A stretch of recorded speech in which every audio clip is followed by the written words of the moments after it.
అతను పేరుకే ఎస్ఐ, డ్యూటీకి వచ్చాడంటే సైకోలా మారిపోతాడు. అమాయకులపై ప్రతాపం చూపిస్తాడు. నేరస్తులకే రెడ్ కార్పెట్ వేస్తాడు. దందాలు, సెటిల్మెంట్లు, ఇసుక దందాలు ఇలా అన్నింట్లోనూ తలదూర్చి అక్రమార్కులకు వంత పాడతాడు. అతనే కరీంనగర్ జిల్లా గన్నేరువరం ఎస్ఐ తాండ్రా నరేష్.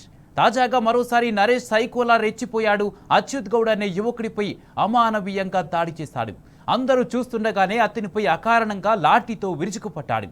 దెబ్బలకు తాళలేక అచ్యుత్ విలవిల్లాడుతున్నా ఆ ఎస్ఐ కరుణించలేదు. రోజంతా కొడుతూ అతన్ని ఒళ్ళు హూనం చేశాడు. చివరకు ఆ యువకుడు నడవలేని స్థితిలో హాస్పిటల్లో అడ్మిట్ అయ్యాడు. ప్రస్తుతం ఐసీయూలో చికిత్స పొందుతున్నాడు. అచ్యుత్ శరీరంపై అయిన గాయాలు చూసి డాక్టర్లు సైతం నివ్వెరపోయారు. ఇంత అమానవీయంగా దాడి చేసిన ఆ ఎస్ఐ తీరుపై స్థానికులు ఆగ్రహం వ్యక్తం చేస్తున్నారు. వెంటనే ఈ సైకో కాకిపై ఉన్నతాధికారులు కఠిన చర్యలు తీసుకోవాలని డిమాండ్ చేస్తున్నారు.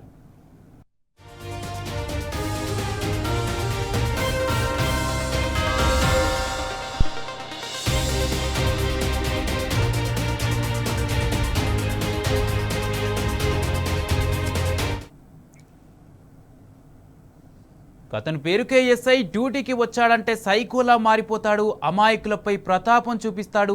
నేరస్తులకే రెడ్ కార్పెట్ వేస్తాడు. దందాలు, సెటిల్మెంట్లు, ఇసుక దందాలు ఇలా అన్నిట్లోనూ తలదూర్చి అక్రమార్కులకు వంత పాడుతారు. అతనే కరీంనగర్ జిల్లా గన్నేరువరం ఎస్ఐ తాండ్రా నరేష్. తాజాగా మరోసారి నరేష్ సైకోలా రెచ్చిపోయాడు. ఇదే అంశానికి సంబంధించి పూర్తి అప్డేట్స్ మా ప్రతినిధి వేణు అందజేస్తారు. వేణు,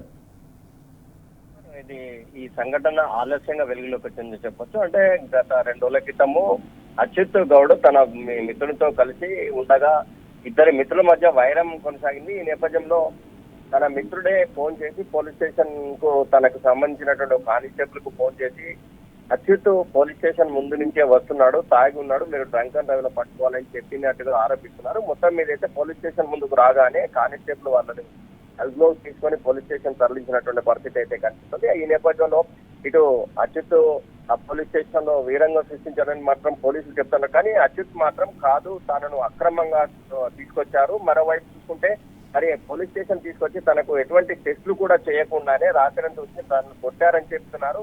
గాయాలు కూడా చూపెడుతున్నటువంటి పరిస్థితి మనకు కనిపిస్తుంది. అంటే ఎస్ఐ నరేష్ అంటే ప్రత్యక్షంగా తన మీద ఒక రకమైనటువంటి క్రియాశీలతో కొట్టారని చెప్పి అచ్యుత్ ఆరోపిస్తున్నటువంటి ప్రస్తుతం అయితే సివిల్ హాస్పిటల్లో చికిత్స పొందుతున్నాను.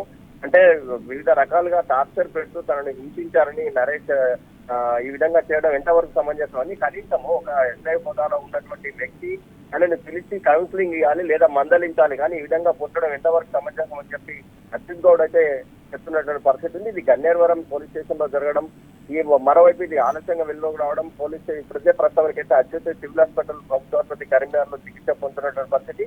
అంటే ఇప్పటికే ఎస్ఐ నరేష్ పై చాలా కేసులు ఉన్నాయి, చాలా వివిధ రకాలుగా చేశారని చెప్పి వారు ఆరోపిస్తున్నటువంటి పరిస్థితి అయితే మనకు కనిపిస్తుంది. అంటే ఏదేమైనా కానీ మొత్తం మీద డ్రంక్ అండ్ డ్రైవ్ లో పట్టుకున్నా, ఒకవేళ తాగి ఉన్నా కూడా ఒక పోలీస్ హోదాలో ఉన్నటువంటి వ్యక్తి కౌన్సిలింగ్ చేయాలి లేదా వారి కుటుంబ సభ్యులను పిలిచి వారు అప్పచెప్పాలి. కానీ ఈ విధంగా కొట్టడం ఎంతవరకు సమంజసం అని కూడా స్థానికులైతే దాని మీద ఆలోచిస్తున్న పరిస్థితి అయితే మనకు కనిపిస్తుంది. మొత్తం మీద అయితే అచ్యుత్ కు తీవ్రంగా దెబ్బలు తాకిన నేపథ్యంలో ప్రభుత్వ ఆసుపత్రులు అయితే చికిత్స పొందుతున్న పరిస్థితి అయితే మనకు కనిపిస్తుంది. Kumar, right, thank you Venu.